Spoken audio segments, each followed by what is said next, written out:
નમસ્કાર વિદ્યાર્થી મિત્રો, હું ભાવેશ વોરા આ વિડિયો લેક્ચરની અંદર આપ સૌનું હાર્દિક સ્વાગત કરીએ છીએ।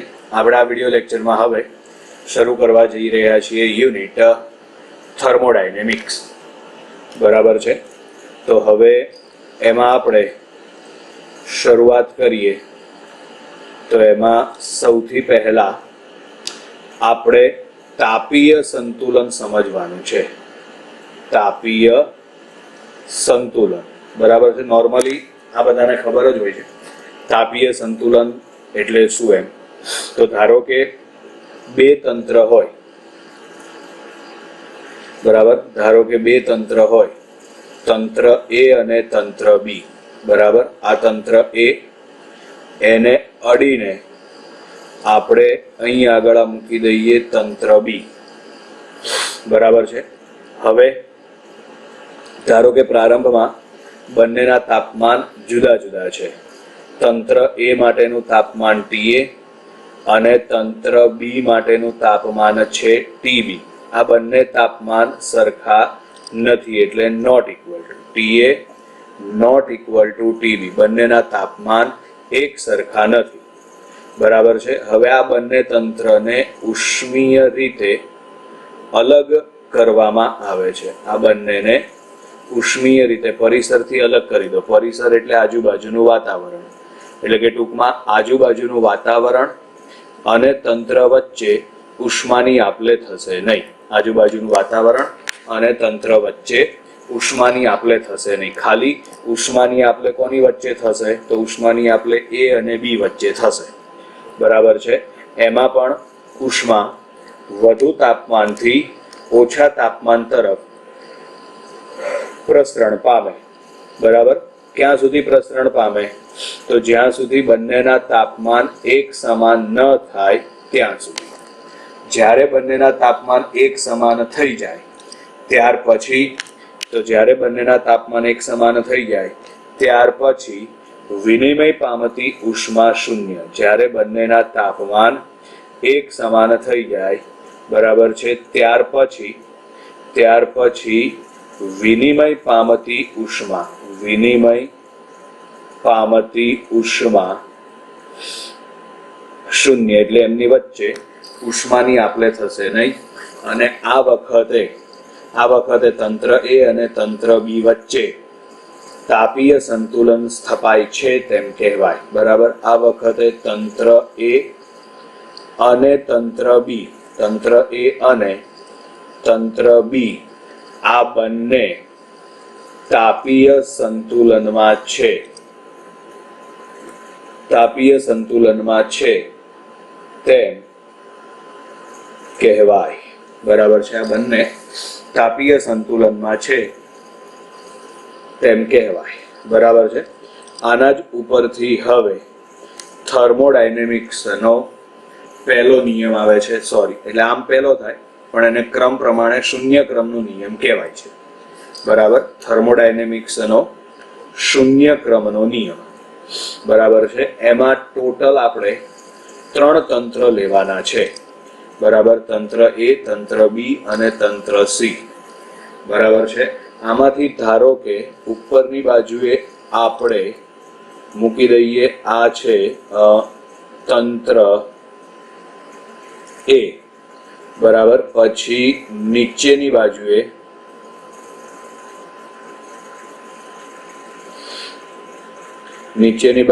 આ તંત્ર બી અને આ તંત્ર સી, બરાબર છે, આ રીતે। હવે ધારો કે આજુબાજુ ઉષ્મીય રીતે અલગ કરેલું, એટલે કે પરિસર અને તંત્ર વચ્ચે ઉષ્માની આપલે થશે નહીં, બરાબર છે। હવે જો તંત્ર એ અને તંત્ર બી આ બંને એકબીજા સાથે તાપીય સંતુલનમાં હોય, આ બંને એકબીજા સાથે તાપીય સંતુલનમાં છે, તંત્ર એ અને તંત્ર બી, એટલે કે બંનેના તાપમાન સરખા। એવી જ રીતે તંત્ર એ અને તંત્ર સી પણ એકબીજા સાથે તાપીય સંતુલનમાં છે, તો બી અને સી એકબીજા સાથે તાપીય સંતુલનમાં હોય જ, બરાબર છે। આપણે માની લઈએ ધારો કે તંત્ર એ અને તંત્ર બી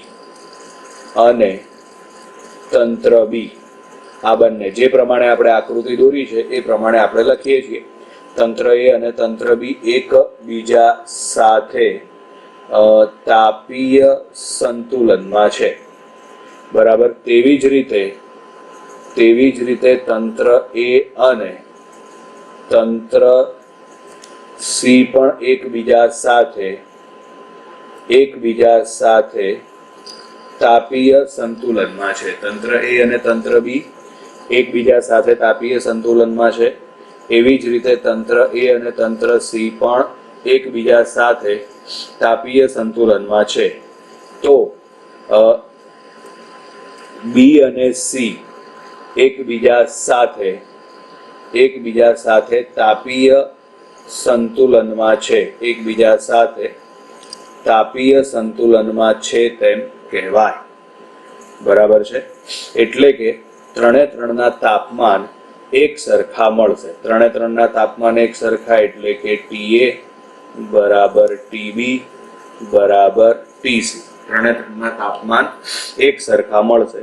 TA બરાબર TB બરાબર TC. ત્રણે ત્રણ તંત્રના તાપમાન એક સમાન આપણને મળશે.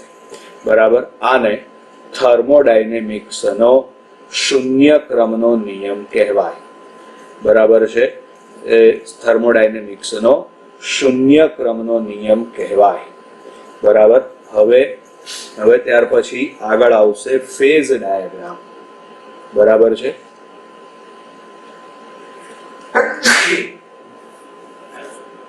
હવે આગળ આવશે ફેઝ ડાયાગ્રામ. તો ફેઝ ડાયાગ્રામ કોને કહેવાય?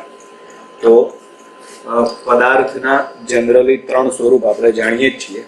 બરાબર છે. ઘન, પ્રવાહી અને વાયુ નોર્મલ અવસ્થામાં. બરાબર છે. પદાર્થ આપેલા તાપમાને અને આપેલા દબાણે બરાબર કયું સ્વરૂપ ધારણ કરશે? કયું સ્વરૂપ એટલે ઘન, પ્રવાહી કે વાયુ, આ ત્રણમાંથી કયું સ્વરૂપ ધારણ કરશે એના માટેનો જે આલેખ દોરવામાં આવે બરાબર તેને ફેઝ ડાયાગ્રામ કહેવાય. બરાબર છે. પદાર્થના ત્રણ સ્વરૂપો છે: ઘન, પ્રવાહી અને વાયુ. નોર્મલી આપણે વાત કરીએ છીએ ઘન, પ્રવાહી અને વાયુ. બરાબર છે. આ અવસ્થા દબાણ અને તાપમાન અનુસાર બદલાય. ખાલી દબાણ અનુસાર નહીં અને ખાલી તાપમાન અનુસાર નહીં. બરાબર છે. આ અવસ્થા ઘન, પ્રવાહી અને વાયુ આ અવસ્થા દબાણ અને તાપમાન અનુસાર બદલાય છે. આપેલા દબાણે અને આપેલા તાપમાને પદાર્થ કયું સ્વરૂપ ધારણ કરશે અથવા તો પદાર્થનું કયું સ્વરૂપ હશે તે દર્શાવતો જે વક્ર છે, તે દર્શાવતો જે આલેખ છે તેને ફેઝ ડાયાગ્રામ કહેવાય. પદાર્થની સામાન્ય અવસ્થામાં સામાન્ય રીતે ત્રણ અવસ્થા જોવા મળે: ઘન, પ્રવાહી અને વાયુ અવસ્થા. આ ઘન, પ્રવાહી અને વાયુ અવસ્થા દબાણ અને તાપમાન અનુસાર બદલાય. આપેલા દબાણે અને આપેલા તાપમાને પદાર્થ કયું સ્વરૂપ ધારણ કરશે તે દર્શાવતા આલેખને ફેઝ ડાયાગ્રામ કહેવાય. આપણે અહીં આગળ ફેઝ ડાયાગ્રામ ડ્રો કરીએ છીએ. બરાબર છે. આપણે અહીં આગળ ફેઝ ડાયાગ્રામ ડ્રો કરીએ.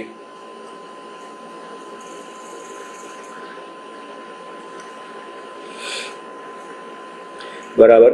ચલો, આ દબાણ અને આ તાપમાન, દબાણ વિરુદ્ધ તાપમાનનો આલેખ છે. બરાબર. ફેઝ ડાયાગ્રામ બરાબર એ આ રીતનો એક વક્ર છે.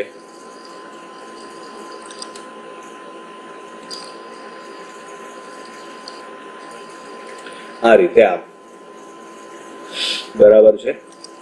એમાં અહીં આગળ જો કોઈ પદાર્થ હોય બરાબર છે, આ આલેખમાં આમાં ટોટલ 3 ભાગ પડશે. બરાબર છે. એમાં પહેલું છે બરાબર, પછી આ બીજો ભાગ છે અને નીચેની બાજુએ આ ત્રીજો ભાગ છે. પહેલો ભાગ છે એની અંદર પદાર્થ ઘન સ્વરૂપમાં જોવા મળે છે. બીજો ભાગ છે એમાં પદાર્થ પ્રવાહી સ્વરૂપમાં જોવા મળે અને ત્રીજો ભાગ છે એમાં પદાર્થ વાયુ સ્વરૂપમાં જોવા મળે. બરાબર છે. આની અંદર આને નામ આપી દઈએ આપણે O, પછી અહીંયા આગળ આ A, ઉપરની બાજુએ આ B અને આ C. બરાબર. એમાં સૌથી પહેલા OA વક્ર. બરાબર છે. આ OA વક્રને સબલિમેશન વક્ર કહેવાય. બરાબર છે. OA વક્રને સબલિમેશન વક્ર કહેવાય. જગ્યા નથી એટલે આપણે અહીં સાઈડમાં લખીએ છીએ. OA વક્રને સબલિમેશન વક્ર કહેવાય. બરાબર છે. અને યાદ રાખવાનું, આ વક્ર ઉપરનું કોઈ પણ બિંદુ આપણે લઈએ. OA વક્ર આલેખ તમે ધ્યાનથી જોજો. બરાબર છે. OA વક્ર પરનું આપણે કોઈ પણ એક બિંદુ લઈએ. બરાબર છે. તો આ બિંદુ પાસે પદાર્થની ઘન અને વાયુ અવસ્થા સહ અસ્તિત્વ ધરાવે છે. OA વક્ર, આ OA વક્રને સબલિમેશન વક્ર કહેવાય. બરાબર છે. આ વક્ર ઉપર, આ વક્ર પરના કોઈ પણ બિંદુ પાસે, બરાબર છે. હા, એક વસ્તુ સ્પષ્ટ થઈ જાય, જો ઉપરની બાજુ એટલે આ વિભાગમાં હોય, બરાબર છે, તો પદાર્થનું ઘન સ્વરૂપ, નીચે આ વિભાગમાં હોય તો પદાર્થનું વાયુ સ્વરૂપ.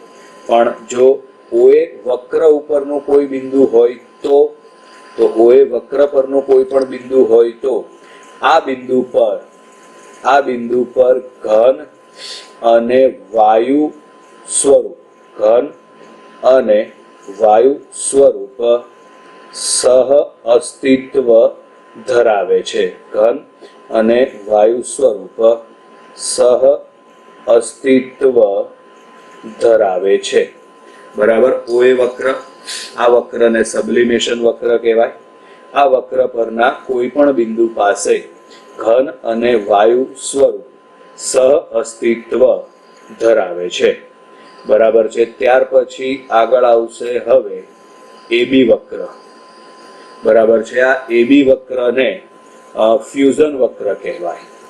બરાબર છે. આમ તો આલેખમાં દર્શાવવું પડે પણ આપણે જગ્યા નથી આલેખમાં દર્શાવવાની કદાચ, એટલે આપણે અહીંયા લખીએ છીએ AB વક્રને ફ્યુઝન વક્ર કહેવાય. બરાબર છે. આ વક્ર પરના કોઈ પણ બિંદુ પાસે, આ વક્ર ઉપરના કોઈ પણ બિંદુ પાસે પદાર્થનું ઘન અને પ્રવાહી, પદાર્થનું ઘન અને પ્રવાહી સ્વરૂપ, ઘન અને પ્રવાહી સ્વરૂપ સહ અસ્તિત્વ ધરાવે છે. બરાબર. હવે એવી જ રીતે આવશે AC વક્ર. બરાબર છે. તો AC વક્રને વેપરાઇઝેશન વક્ર કહેવાય. AC વક્રને વેપરાઇઝેશન વક્ર કહેવાય. બરાબર છે. AC વક્રને વેપરાઇઝેશન વક્ર કહેવાય. અને આ વક્ર પરના કોઈ પણ બિંદુ પાસે, આ વક્ર ઉપરના કોઈ પણ બિંદુ પાસે પ્રવાહી અને વાયુ સ્વરૂપ, પ્રવાહી અને વાયુ સ્વરૂપ સહ અસ્તિત્વ ધરાવે છે. બરાબર. ત્રણ વક્ર છે, OA વક્ર, AB વક્ર અને AC વક્ર. એમાં OA વક્રને સબલિમેશન વક્ર કહેવાય. બરાબર. આ વક્ર ઉપરના કોઈ પણ બિંદુ પાસે ઘન અને વાયુ સ્વરૂપ સહ અસ્તિત્વ ધરાવે છે. AB વક્રને ફ્યુઝન વક્ર કહેવાય. આ વક્ર પરના કોઈ પણ બિંદુ પાસે ઘન અને પ્રવાહી સ્વરૂપ સહ અસ્તિત્વ ધરાવે છે. બરાબર. પછી AC વક્ર, જેને વેપરાઇઝેશન વક્ર કહેવાય. આ વક્ર પાસે પ્રવાહી અને વાયુ સ્વરૂપ સહ અસ્તિત્વ ધરાવે છે.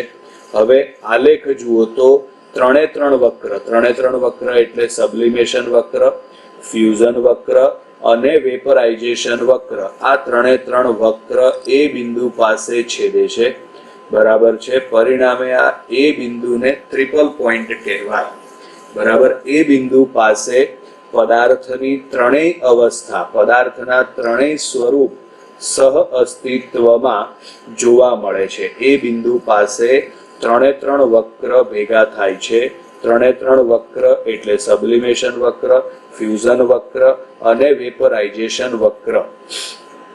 એટલે કે એ બિંદુ પાસે પદાર્થની ત્રણેય અવસ્થા, પદાર્થના ત્રણેય સ્વરૂપ સહ અસ્તિત્વમાં જોવા મળે છે. પદાર્થના ત્રણેય સ્વરૂપ સહ અસ્તિત્વમાં જોવા મળે છે. પરિણામે તેને ટ્રિપલ પોઈન્ટ કહેવાય, ટ્રિપલ બિંદુ કહેવાય, બરાબર. એને ટ્રિપલ પોઈન્ટ અથવા તો ટ્રિપલ બિંદુ તરીકે ઓળખવામાં આવે છે, બરાબર. પાણી માટે આ વસ્તુ યાદ રાખજો, બરાબર. MCQ માં પૂછી શકાય, બરાબર. પાણી માટે ટ્રિપલ પોઈન્ટ કેટલું મળે તો યાદ રાખવાનું, પાણી માટે ટ્રિપલ પોઈન્ટ બિંદુ પાસે દબાણ આવશે 4.58 mmHg, 4.58 mmHg દબાણ અને 273.16 કેલ્વિન તાપમાન, બરાબર છે. MCQ યાદ રાખવાનું, 4.58 mmHg, બરાબર, આ દબાણ અને 273.16 કેલ્વિન તાપમાન. સેલ્સિયસમાં પૂછાય તો 0.01 અંશ સેલ્સિયસ, બરાબર. 0.01 અંશ સેલ્સિયસ તાપમાન થશે, બરાબર. એટલે આજે વક્ર આપણે ભણ્યા, બરાબર, જેને ફેઝ ડાયાગ્રામ તરીકે ઓળખવામાં આવે છે. ચલો હવે ત્યાર પછી આગળ, તો હવે આગળ છે ઉષ્મીય પ્રસરણ. આગળ છે હવે ઉષ્મીય પ્રસરણ. ઉષ્મીય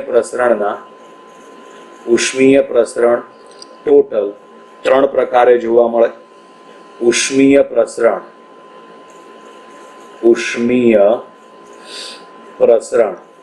તો આ ઉષ્મીય પ્રસરણ ટોટલ 3 પ્રકારે જોવા મળે, બરાબર છે. જેમાં પહેલું છે રેખીય પ્રસરણ, બરાબર છે. બીજું છે એમાં ક્ષેત્રીય પ્રસરણ, બરાબર. અને ત્રીજું છે કદ પ્રસરણ,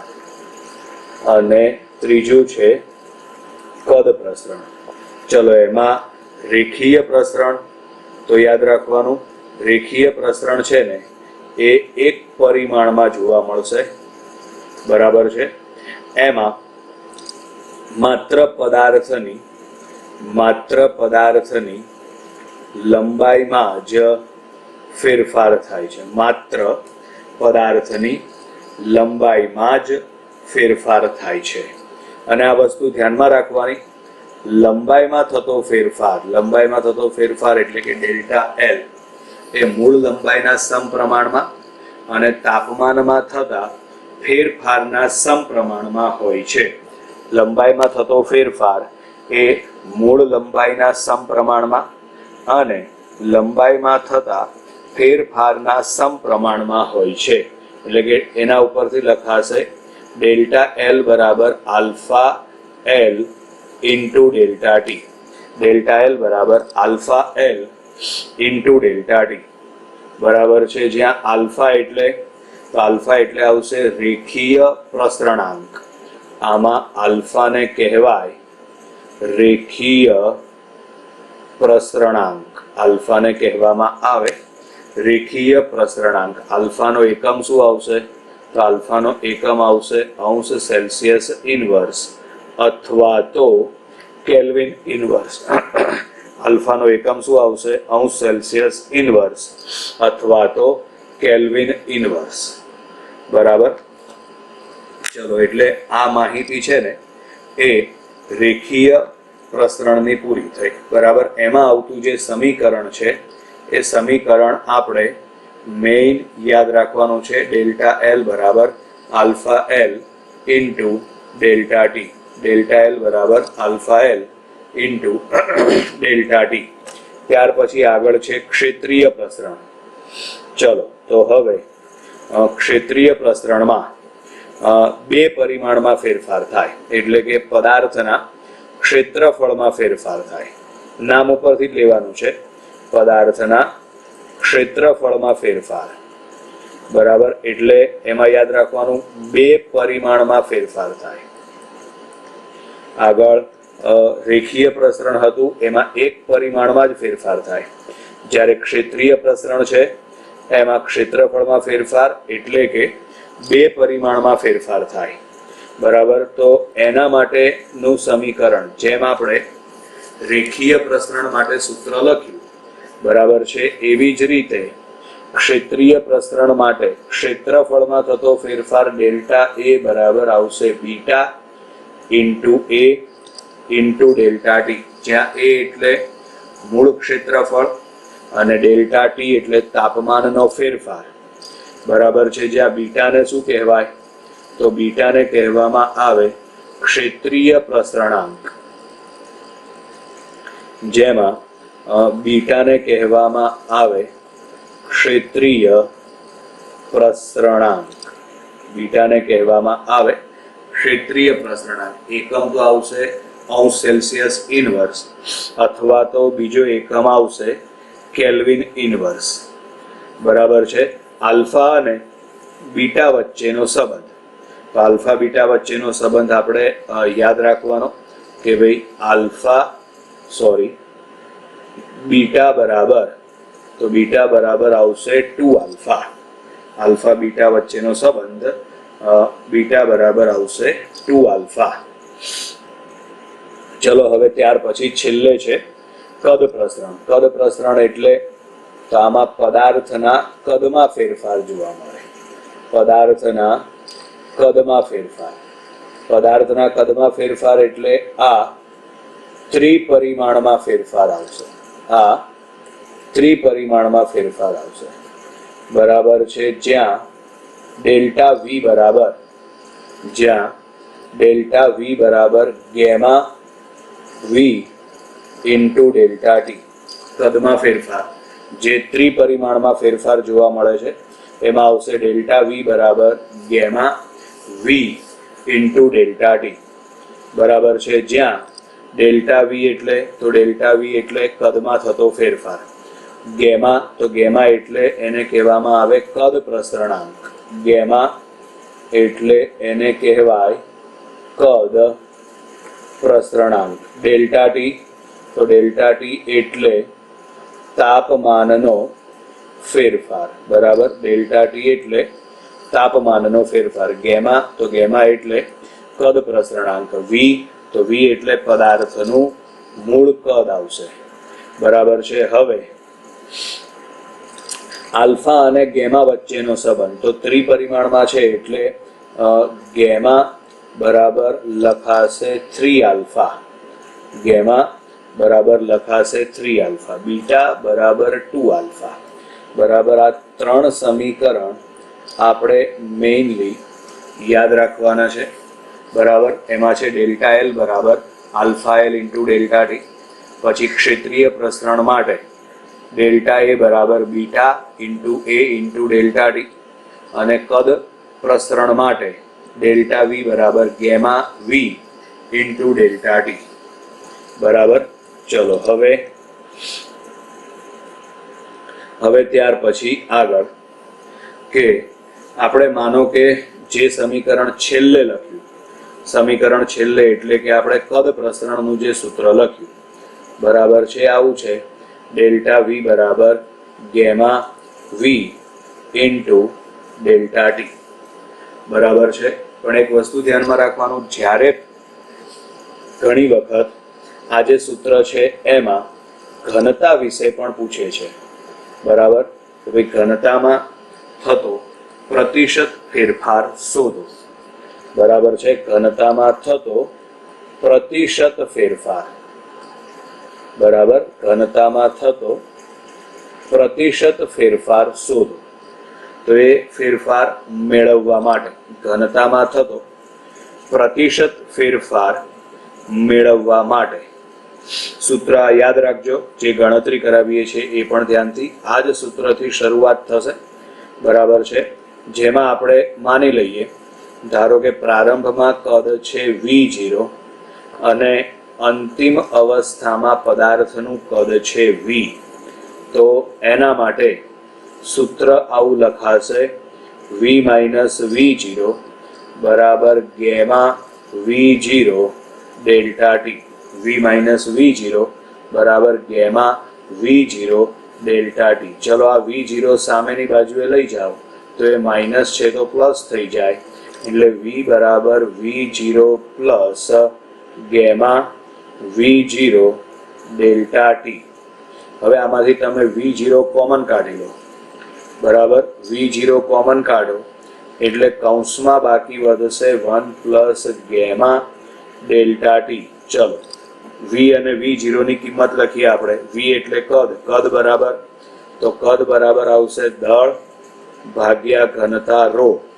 પછી V0 ના બદલે પણ એમ જ દળ ભાગ્યા આવશે ઘનતા ρ0, 1 plus gamma into delta T. સામે ઉડાડી, સામે દળ એમ ઉડાડી દો. હવે આજે સામેની બાજુએ છેદમાં ρ છે ને, બરાબર, સામેની બાજુએ આજે છેદમાં ρ છે ને ઉપર ગુણી નાખો એટલે આવશે ρ અપોન ρ0. તો કૌંસ વાળું પદ છે 1 પ્લસ ગેમા ડેલ્ટા ટી, એ સામેની બાજુએ છેદમાં જાય એટલે 1/1 plus gamma into delta T. હવે આપણે પ્રતિશત ફેરફાર શોધવાનો છે. ફેરફાર શોધવા માટે બાદબાકી કરવી પડે. બાદબાકી કરો એટલે ઉપર તમે વિયોગ પ્રમાણ લઈ લો. વિયોગ પ્રમાણ એટલે કે ρ માઇનસ ρ0 અપોન ρ0, છેદમાં તો એમના એમ 1 plus gamma into delta T. ઉપરની બાજુએ 1 માઇનસ ગેમા ડેલ્ટા ટી. છેદની બાદબાકી કરવાની થાય, બરાબર છે. વિયોગ પ્રમાણ લઈ લઈએ એટલે અંશમાંથી છેદ બાદ કરવાનો થાય, બરાબર, ધ્યાનથી સાંભળજો, અંશમાંથી છેદ બાદ કરવાનો થશે. હવે આમાંથી આ એક ઉડી જાય, ρ માઇનસ ρ0 એમના એમ રાખો તોય ચાલે, બરાબર. એના બરાબર તમે ડેલ્ટા ρ લખો ને તો પણ ચાલે. સૂત્ર આવું બનશે માઇનસ ગેમા ડેલ્ટા ટી, છેદમાં આવશે 1 પ્લસ ગેમા ડેલ્ટા ટી. આ એના માટેનું જરૂરી સૂત્ર છે. આગળ આવતી જે માઇનસ નિશાની છે એવું દર્શાવે છે કે કદ અને ઘનતા બંને વ્યસ્ત હોય, એટલે કે ધારો કે કદમાં વધારો થતો હોય તો ઘનતામાં ઘટાડો થાય, અને જો કદમાં ઘટાડો થતો હોય તો ઘનતામાં વધારો થાય, બરાબર. એટલે ઋણ નિશાની એનું વ્યસ્ત પ્રમાણ દર્શાવે છે. એક વધે તો સામે બીજું ઘટે છે, બરાબર. એટલે આ વસ્તુ પણ આપણે યાદ રાખવાની છે. ચલો ત્યાર પછી આગળ આવશે તાપમાનના જુદા જુદા સ્કેલ વચ્ચેનો સંબંધ. તો આપણને ખબર છે, એટલે આપણે નોર્મલી જે ભણીએ છીએ એમાં તાપમાનના કેટલા સ્કેલ? તો તાપમાનના 3, સેલ્સિયસ, કેલ્વિન અને ફેરનહીટ. તાપમાનના 3 સ્કેલ છે, સેલ્સિયસ, ફેરનહીટ અને કેલ્વિન. એમાં સૌથી પહેલા સેલ્સિયસ અને કેલ્વિન વચ્ચેનો સંબંધ. સૌથી પહેલા સેલ્સિયસ અને કેલ્વિન વચ્ચેનો સંબંધ. તો T બરાબર TC પ્લસ 273.15, બરાબર છે. અથવા તો 273 લખો તોય ચાલે, 0.15 આપણે જનરલી લખતા નથી, બરાબર છે. જ્યાં TC એટલે તાપમાન સેલ્સિયસમાં,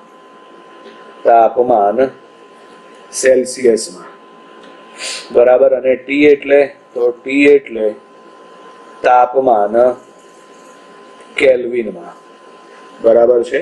ત્યાર પછી આગળ આવશે હવે ફેરનહીટ અને સેલ્સિયસ વચ્ચેનો સંબંધ. તો ફેરનહીટ અને સેલ્સિયસ વચ્ચેનો સંબંધ TF બરાબર 9/5 TC પ્લસ 32 TF બરાબર 9/5 TC પ્લસ 32 બરાબર છે. જ્યાં TF એટલે તો TF એટલે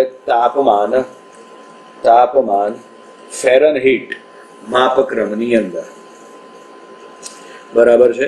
ત્યાર પછી આગળ આ જે સમીકરણ છે બીજા નંબરનું, એમાં આપણે માનો કે TC ની કિંમત મૂકી દઈએ. TC ની કિંમત ઉપરના આ સમીકરણમાંથી મૂકવાની. અહીં આગળ તમે TC ની કિંમત મૂકી દો તો માટે TF બરાબર 9/5 TC ના બદલે આવશે T માઇનસ 273.15 આપણે નથી લખતા વત્તા 32 બરાબર છે. એટલે આ થશે 3 તાપમાન વચ્ચેનો સંબંધ બરાબર છે. 3 માપક્રમ વચ્ચેનો સંબંધ. નોર્મલી તાપમાન માટેના 3 માપક્રમ છે, સેલ્સિયસ, કેલ્વિન અને ફેરનહીટ. 3 માટેના જે સંબંધ દર્શાવતા સમીકરણ છે એ સંબંધ દર્શાવતા સમીકરણ તમારી સામે છે બરાબર. એમાં કયું તાપમાન શેના માટે વપરાય છે એ પણ લખેલું છે. પછી એક આવો MCQ પણ આવે છે નોર્મલી કે ફેરનહીટ અને સેલ્સિયસ આ બંને માપક્રમ એક સરખા ક્યારે થાય? તો યાદ રાખવાનું -40° સેલ્સિયસ તાપમાને અથવા તો -40° ફેરનહીટ, કેમ કે બંને સમાન છે ત્યારે બરાબર છે. -40° સેલ્સિયસ તાપમાન અથવા તો -40° ફેરનહીટ આ બંને તાપમાને આ બંને બિંદુ પાસે ફેરનહીટ અને સેલ્સિયસ આ બંને તાપમાન એક સમાન બને છે. આ બંને તાપમાન એક સરખા થાય છે બરાબર વિદ્યાર્થી મિત્રો બરાબર. હવે ત્યાર પછી આગળના વિડીયો લેક્ચરની અંદર આપણે આગળની થિયરી ભણીશું. અત્યારે આપણે આ વિડીયો લેક્ચર પૂરો કરીએ છીએ.